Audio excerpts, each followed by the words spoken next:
We as citizens of India have celebrated our Independence Day. 67 years have gone by. This is the 68th year of independence, and it is wonderful. Whether we are truly free or not is debatable. I don't want to get into that controversy, but we praise God that we are free citizens of India. And we also know that true freedom comes, as God's word says, it comes by knowing Him who is truth. Simple. If you abide in my words, that's what Jesus said to His disciples. That means you listen to my words and do according to my words. Then you will come to know one important thing. And He said that one most important thing is called truth. Right? If we believe something is true and later discover that it is not true, we'll be shattered.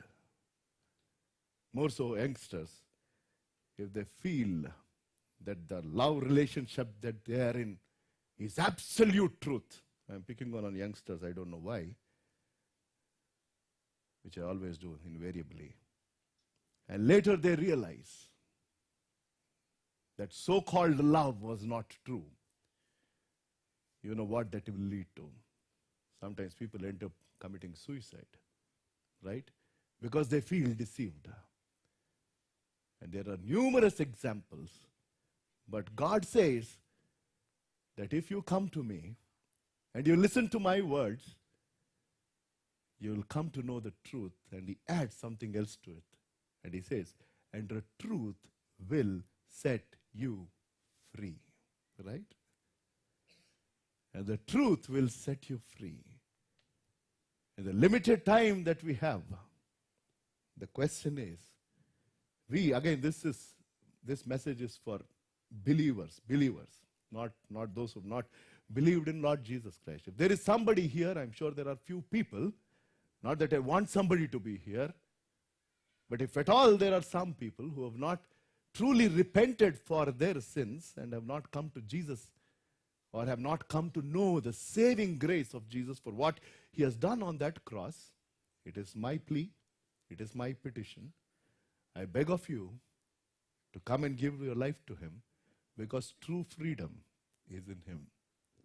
I kept telling it many a times. I keep borrowing a lot of stuff, and I keep repeating a lot of stuff. True freedom is being the slave to the right master. I've learned it late in life. Back in those days when slaves were being sold, when human beings were sold as slaves, there was this rich man who went to such a market and he purchased one slave for a certain amount. The slave was grateful because he was finally bought. So at least he will be a slave to one man or one household. So since this man paid that amount, he obviously came out of that ring and he started following his new master who bought him. And for the utter surprise and shock of this individual, the master turns and he says, I've only brought you to be free. You don't have to come to my house and work. I wanted you to get out of this slavery. So you please go and do what you feel like. You haven't been doing anything of your own. Today you are free. I paid the price not to take you as a slave again, but go. To the surprise and shock of the master, this slave said something. He said, the only thing I know is to be a slave. I believe since you paid the money, it is better for me to be a slave to you who are a right master. The only thing I know is to be a slave. So I prefer to be a slave of yours. The only thing we knew was to be a slave of sin, whether you like it or not. We were born with that nature. And we were bound to that sin. And when Jesus has set us free, we become slaves of Him. But the choice is with us. The choice is very much with us. If any man would like to follow, let him deny himself and take up Jesus is amazing. I haven't seen anybody like him who's given so much of choice. He's so loving and caring. He says, only if you want to. It's a voluntary thing. A lot of people keep saying that, God has given me this cross sometimes, at least back in the earlier days. Now I don't hear as much about mother-in-laws. I don't know why. For a lot of married women, the biggest cross is their mother-in-law. If somebody here, pardon me for that. But that is not the, the meaning of having a cross. No, not really. If you think a little deeper, Jesus says, if any man would like to follow me, let him take up. It is not pushed on to you. Taking up your cross is a voluntary act. It is voluntary. You and I are supposed to take up what God wants us to take up and then move on voluntarily. So the question tonight is, while most of us have experienced freedom from sin and death, the truth, we finally came to know that sin has deformed us, right? We were all created in God's image. That's what the Bible says. But when Adam and Eve sinned, this relationship got broken. And from then on, we are living, or we are born in that deformed state. And then, God in His grace has come to us. We were formed, we got deformed, and we are getting transformed. Right? And this is truth. Savior is truth. Scripture is truth. God the Holy Spirit is truth. There is no lie. These are absolute truths. But the point is, having experienced this freedom, we end up getting again bound. And I talk of 4 things tonight. And we link it up to the first commandment. When Jesus was asked about what is the first commandment, when Pharisees come to him, we will go to that verse in a moment's time. But the problem practically is, having experienced deliverance, people are again getting bound to feelings. There are pleasant feelings, there are not so pleasant feelings. If you honestly introspect your life in the light of what you're about to hear, if I honestly introspect, and I've already done that, and what hits me the most, only that I take up as a sermon. Because God speaks to me first. And the more disturbed I am, I say, Lord, this is the one that I need to share. None of us is perfect, but doesn't mean that we continue in sin. We are still bound to certain feelings which are not supposed to be there, to be honest. We are bound to certain desires in our lives which we as God's children are not supposed to be bound. We are not supposed to be bound to certain thoughts. And we having experienced, again I'm telling, we as believers of Lord Jesus Christ, having experienced freedom or deliverance from sin and from death and from hell, the day we accepted Jesus as our Savior. Yes, wonderful. I fully believe in that kind of a grace that sets us free. You got a ticket to heaven. But that doesn't mean that you continue in sin. But the problem is, our lives are not directed by Him. And that is the reason many a times you are again getting locked, if I have to use that word. We are getting locked to our feelings. Feelings are God-given, we will see. But what are those feelings that are not godly? There is an endless list. I don't want to go through that list. But we will try and understand how do we truly unlock ourselves to experience true freedom in that regular sense in our day-to-day lives. You're bound to certain feelings. You're bound to certain desires. You are bound to certain thoughts. And you're bound to certain habits. I'm talking of believers, which is not acceptable in the sight of God. That means to say you have not really come to understand the truth of His word. If you abide in me, and if you obey, you will get to know the truth, and the truth will set you free. And today, we need to experience this freedom. Let us unlock our feelings. Let us unlock those desires. And if we have to do this, how do we get this? Is the question. How do I get out and truly experience this freedom that God has given me? To really worship Him in spirit and in truth. Not to worry about tomorrow. And just be glad that He has saved me. I don't need anything else. I'll just honor Him. And I keep looking unto Him, the author and finisher of my faith. And continue to run this race, to fight this fight, to walk this walk, and talk the talk. I am telling you, that is what Jesus expects from us. Not just again get entangled. If you look at Galatians chapter 4 and verse 9. Galatians chapter 4 and verse 9. It is up there for us on the screen. But now after you have known God, it is there on the screen. But now after you have known God, or rather are known by God, how is it that you turn again to the weak and beggarly elements to which you desire again to be in bondage? Very strong.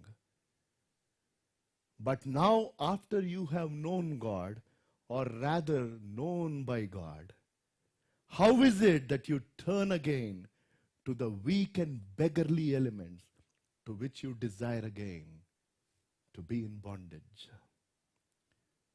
We had this youth retreat here, August the 15th, from 2 o'clock onwards till 8:30. I was at the Secunderabad Baptist preaching there. And here we had Vineet and Nehemiah come and minister. Close to 200 people participated. And today, during the youth, most of them who attended, stayed back. And we wanted them to share. And the kind of testimonies that we heard. On one side, we were so excited that God has worked in their lives in such a wonderful way. But it was also disturbing to hear that how these young people, these people whom we know very well, because every Sunday we see them doing a lot of things. But they were going back to these bondages. Young people stood up and said that they were addicted to pornography. When I say young people, people who are just doing their intermediate or graduation. And they said that it started off actually in 8th standard, 7th standard. Think about it. Don't live somewhere else. Don't think that your kids are the best kids around. There might be, but there could be something that is bothering. I've repeated this many a times. There is certain age when we don't have to give our children mobiles. We don't have to give them internet connection. We don't have to keep an open network at home, I am telling you. They might be good from the outside. It is eating away from the inside. There was a young girl who stood up and testified that it's been 3 years. There's this unnecessary jokes that they keep talking. I was not part of it. But somewhere at the back of my mind, I still kept thinking, what kind of joke is it? And she said, I was living with this guilt. And I finally went and confessed with my friends. This was the trigger for today's message. After I heard through these testimonies today. I don't will deal with these subjects with the youth and others here, but I deal it outside. For the simple reason that I am too familiar. And I know people so very well. It is both uncomfortable for them and too very uncomfortable for me. Like it is difficult to talk to our children about such stuff. But we are supposed to. We're supposed to check with love and find out. And I am telling you, this is the biggest addiction that is bothering this generation. Because it is freely available.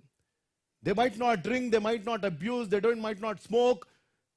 They might read the Bible in the morning and evening, and they might be a part of your daily family prayer and sing songs, but there is a desire somewhere. They might have been baptized, but they are caught. Now, how do you unlock? How do you unlock this unnecessary feelings? To get out of these feelings, to get out of these desires, to get out of these thoughts, and to get out of these habits. How do I unlock? How do I truly experience freedom in Christ? We will link it. We will link it to the first commandment. Love your Lord. Mark chapter 12, verse 28 onwards. We will read that, and quickly I will sum it up as God leads us. Mark chapter 12, verse 28.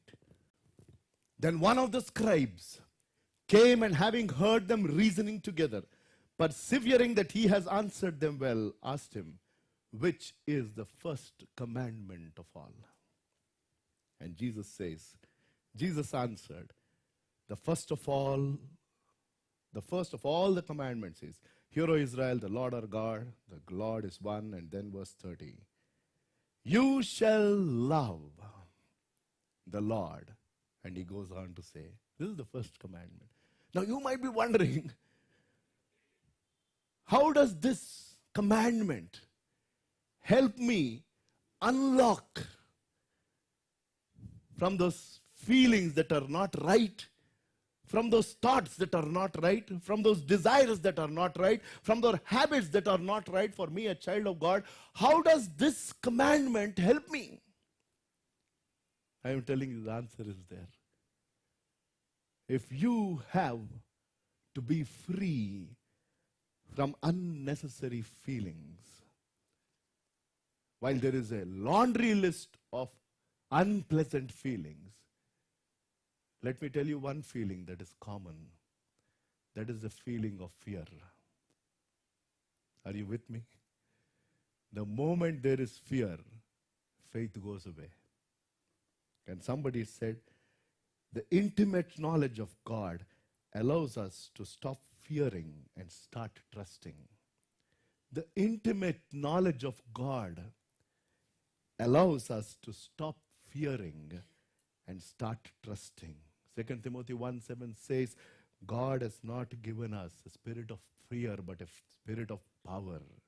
A spirit of power.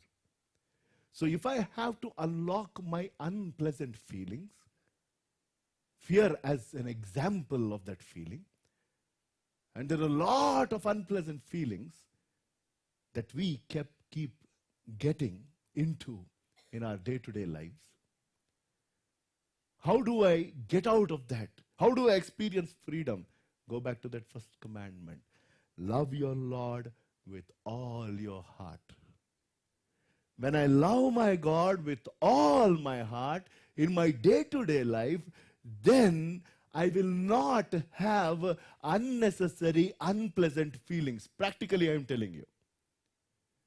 It is not telling, I love you, Lord, putting up our hands or singing here in praise and worship or doing something. This is all outward, immaterial. Our heart should be sold out. Say, Lord, you are my everything. If you remember, Jesus asked Peter the same question 3 times. Right? John chapter 21. We don't have to look it up. After Peter went back fishing, he did this when Jesus was in flesh and blood. We know that. He fishes all night and there was no fish. And next day Jesus says, first he borrows his boat, and then he says, after he finishes off his preaching, he says, Peter, you take your boat inside, get deeper and cast your net. Any normal fisherman, a regular fisherman, will start laughing to this command. Because the timing is not right, the place is not right to fish. If I were to be in Peter's place, I think I've told it 101 times, I would have said, sir, what is your profession? Then you know what Jesus will say. I was being a carpenter. Oh, wonderful, sir. Why don't you go and do carpentry? You didn't find any money in the morning? I'm a fisherman. My father is a fisherman. My grandfather is a fisherman. We have a fishing business. I've been doing it, and especially yesterday night I tried like one mad fellow. And today now you're telling in the daytime to go inside and fish. It is beautiful, Peter says. I've tried all night, but because of your word, he says, nevertheless, I will let down. At thy word makes all the difference. The same Peter, after he denies 3 times, he's most unstable, like me. I was like that. I lived up to the name which my parents gave, unstable. But today, God is building his church, and I praise God, unworthy as I am. And after Jesus rose from the dead, and he showed himself to disciples, and he strengthened them, still one day, Peter says, I'm going fishing.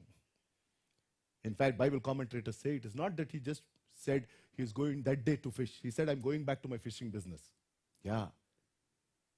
Peter said, I'm going back. Delivered. But again, this desire, this thought of going back to that old business. There was a time when they left their nets and their boats and they followed him. And Jesus told that, Peter, you are the rock on which I'm going to build my church. But yet Peter is telling, I'm going back. He was getting bound to his feelings. And he doesn't get any fish. Jesus is on the shore. We don't have time. He says, again, you cast your net on the other side. He casts the net, and there will be 153. I might have misquoted the number. But the number is given. Bible commentators again say that in that lake, there were that many varieties of fish, and one net, all the varieties came. Praise God. Wow. That is a spiritual resemblance of gospel. When you cast the net, all kinds of people will fall. Yeah. All kinds. Peter realizes, he comes. Then Jesus asks him this question. Peter, do you love me? He is concerned about that, loving God with all your heart. Peter didn't come to that stage still. He hasn't been loving, he was loving God, but not with all his heart. That is the reason he was getting bound. So now you're getting this relationship now. You're free. God has saved you, yes. But in our day-to-day lives, there are certain desires or feelings that I'm getting bound with, which is not right. If I have to get over that, if you have to get over that, if we as God's children have to get over this, we have to unlock our feelings by saying, Lord, I love you with all my heart. Totally. Do you love me? Peter says, yes, I love you. In fact, Bible commentators say that he didn't say, I love you. His response was, I like you. Yes, that was the actual Greek word that was used, I believe. Jesus asked, do you love me?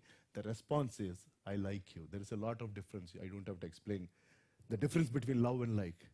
The second time Jesus again asked, do you love me? The reply was, I like you.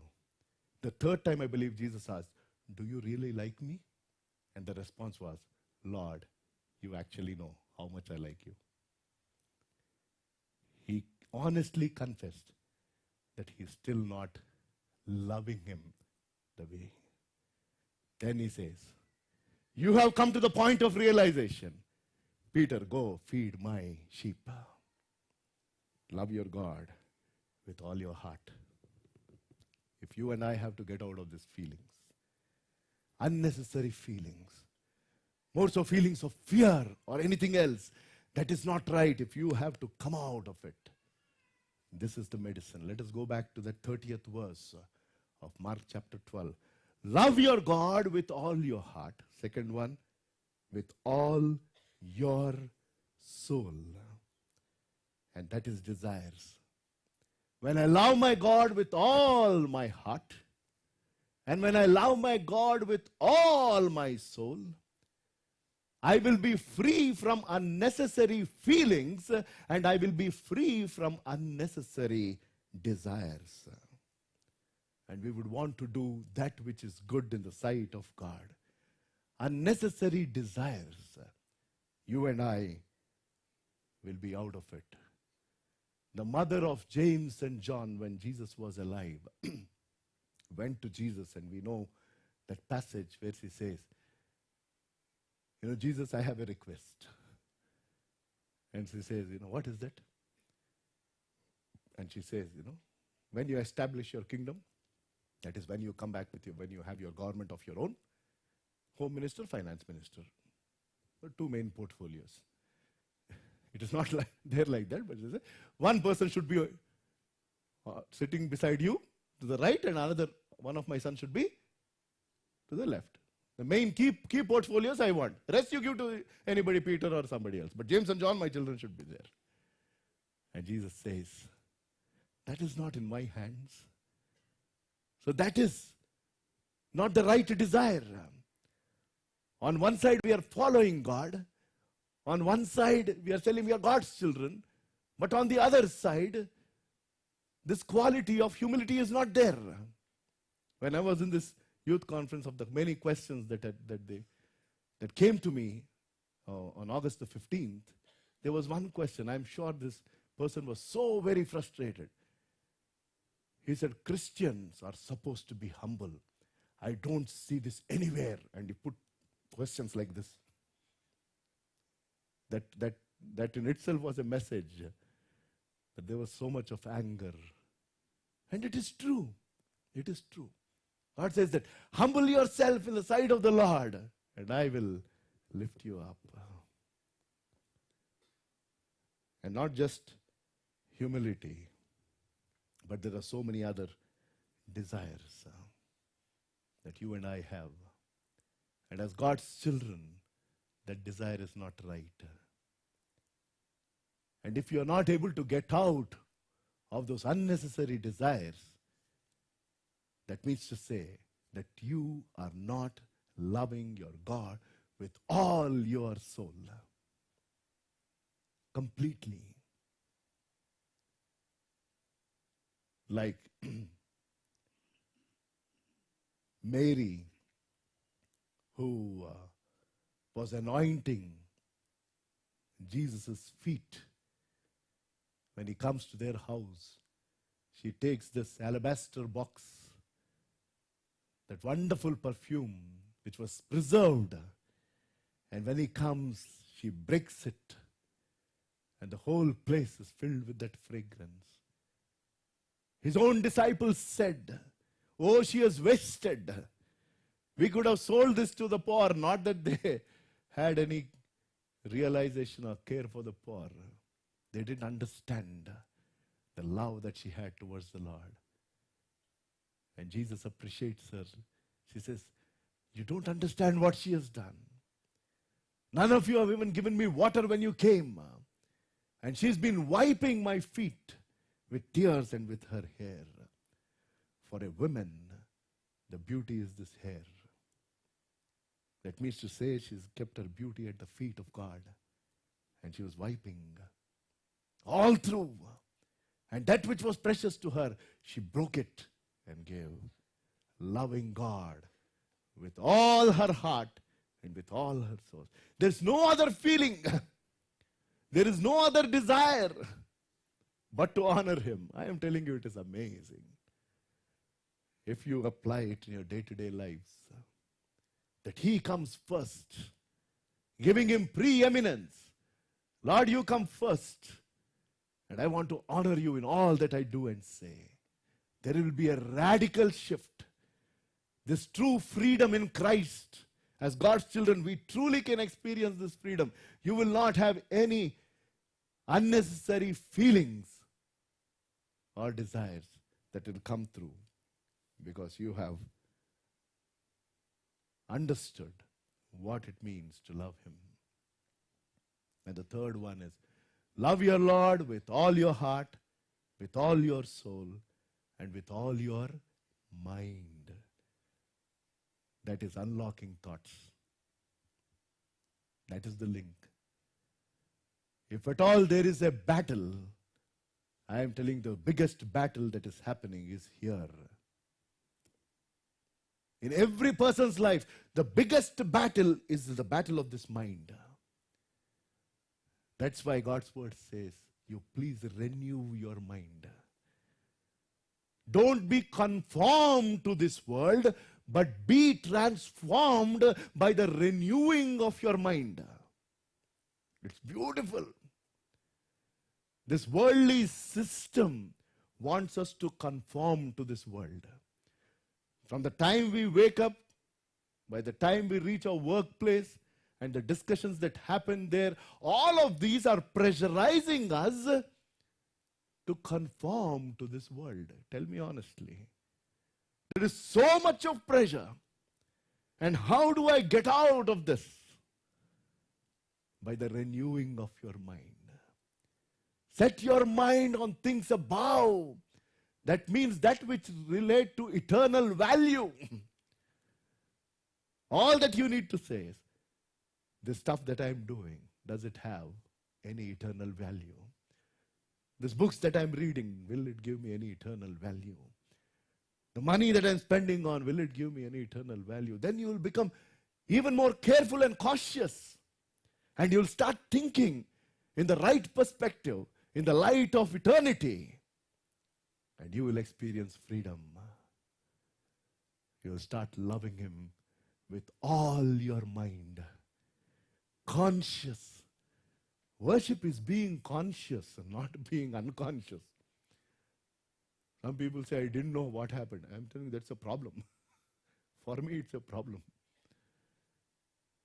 You should worship Him knowing who He is. You should come to His presence knowing who He is and what you are saying. With all your heart, with all your mind, and with all your soul. If you love your Lord with all your heart, you will unlock your feelings. With all your mind or soul, you will unlock your desires. With all your mind, you will unlock your thoughts. I don't have time to go through the different characters who were able to do this. But we are getting caught up in so many unholy thoughts and things like that. Satan is taking captive God's children and binding them. And we are supposed to get out of it. That is true freedom. That is true freedom. And the last one, with all your strength. That is getting out of habits. Certain habits that have bound you. You've come out of a lot of them, but there is one or two habits. I don't have to name them. You probably will know what it is if you heard clearly. You've experienced freedom from sin, from death. You have eternal life. You're going to heaven. But still there are certain habits that have bound you. If you worship Him with all your strength. Those who wait upon the Lord shall renew their strength. And when God will give you the strength to get out of those habits. A drug addict, an alcoholic is standing here. 20 years back, 22 years back, if you had seen me, the only thing that you've known about me would have been that so-and-so is this drunkard. You don't know when he drinks, what he does. And the testimony among my closest of friends is Peter is going to die in a gutter one day. My so-called close friends have dissociated with me because they didn't want to be associated with somebody with this kind of a character. Nobody even cared to talk to me. I don't blame them because of the situation that I was in. But it's been 20 years. God has touched me. He has given me freedom. But it didn't come in one day. I struggled for quite some time in my early months. Went through all these reversals that happen in the body because of this intoxication that happened. I have abused this body. This God-given body, It was abused to the core. So I had to go through all of this. I didn't go through any rehabilitation center. It is His grace. It took time to get out. But I praise God. But is Peter Samuel perfect? No, not. Not that I go and drink now. But there are so many thoughts that pass here. We put it aside. We're saying, Lord, I love you. Constantly, if you keep telling to yourself that He loved me unconditionally, in the light of His love, I cannot do anything else but honor Him. That is how we experience true freedom. Freedom from these four things. In these four areas, rather, where believers are bound. Where Satan is binding them again. To unnecessary feelings, to unnecessary desires, to unnecessary thoughts, to unnecessary habits. Satan is binding all over again. And if you are getting bound that way, today you know the secret. It is just this one commandment, but living it out in our day-to-day lives. That from today on you say, Lord, I will love you with all my heart. When I get this unwanted, unpleasant feelings, I say, Lord, forgive me. I love you with all my heart. When I get this unnecessary desires that my body is telling me to fulfill, I'll say, Lord, no. I love you with all my soul. If I get these unnecessary thoughts that cross through, push it aside and say, Lord, my mind is yours. I will not conform to this world, but I'll be transformed. And if there are some habits, say, Lord, I want your strength. I love you with all my strength. I will not do anything else that brings dishonor. That is true freedom. Let's bow our heads in prayer. If you abide in me, you will come to know the truth. And the truth will set you free. We know His word is true. He is true. But are you experiencing real freedom? Time to introspect, church. First, to people who have not given their life to the Lord. I don't want you to stand up, put up your hand, or come forward. But I just want to pray for you. I just want to encourage that you repent today and give your life to Him. If you've been escaping here and there and saying that probably, real freedom is outside of Christ, let me tell you, real freedom is in Christ. Come to Him and say, Lord, take my life, here it is. Do what you wish to do, but get me out of this mess.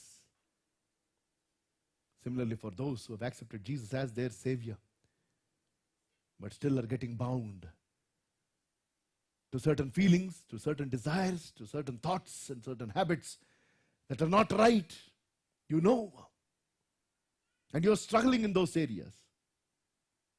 Today you know the answer of how to unlock yourself. Love your God, our God, with all your heart, with all your soul, with all your mind, with all your strength. True freedom. In your complete being, true freedom. Gracious Heavenly Father, we thank you, Lord, for giving us your word and for speaking to us as you always do. Help each one, Lord, to unlock themselves and experience freedom in the day-to-day living. In Jesus' name I pray. Amen.